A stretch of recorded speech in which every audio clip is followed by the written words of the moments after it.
Experiment Ohm's law. Aim to determine the resistance per unit centimeter of a given wire and plot a graph of potential difference versus current. Apparatus required. Ammeter. As you can see, since there is an A written over here, it can be easily understood that it is an ammeter. The red point tells us that it is a positive terminal and the black point tells that it is a negative terminal. The range of ammeter is 3 ampere and the division between 1 ampere is 20. So the least count of the ammeter is 1 upon 20 is equal to 0.05 ampere.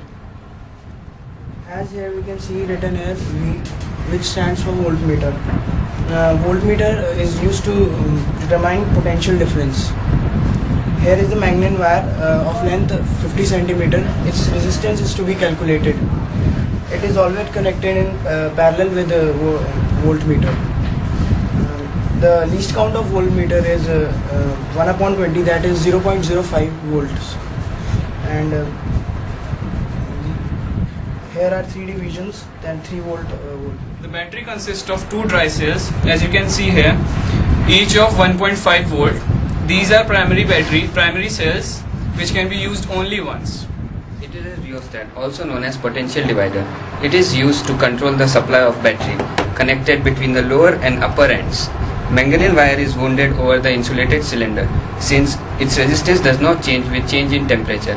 Lower point of the rheostat has less resistance and higher point has higher resistance. In Ohm's law, the positive terminal of voltmeter is connected to the negative terminal of ammeter.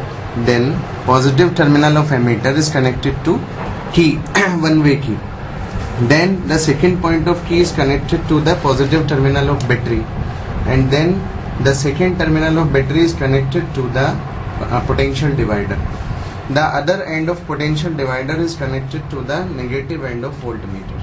This circuit is complete. As the key is plugged in and the jockey of the rheostat is at the minimum resistance position, then you can note the reading of ammeter and voltmeter. As ammeter is at 9th division, then 9 into least count of ammeter, then you will get the reading, total reading of ammeter, which is an ampere. The reading of voltmeter, as you can note the division, this is 16 division into the least count.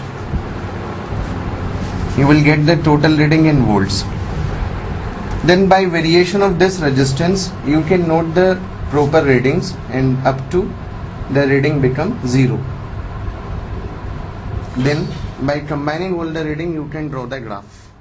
This is the circuit diagram of the basic circuit, and the practical can be written in the following headings: objective, then apparatus, then the principle used.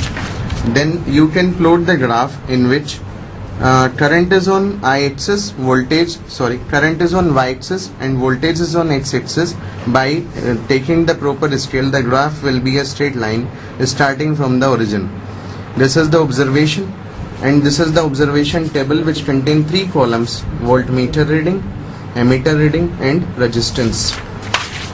Now this is the result, which gives you the value of resistance per centimeter. If the resistance is obtained and divided by 50, then you will get the resistance per centimeter. These are the precautions, and finally these are the sources of error. This is the practical Ohm's law.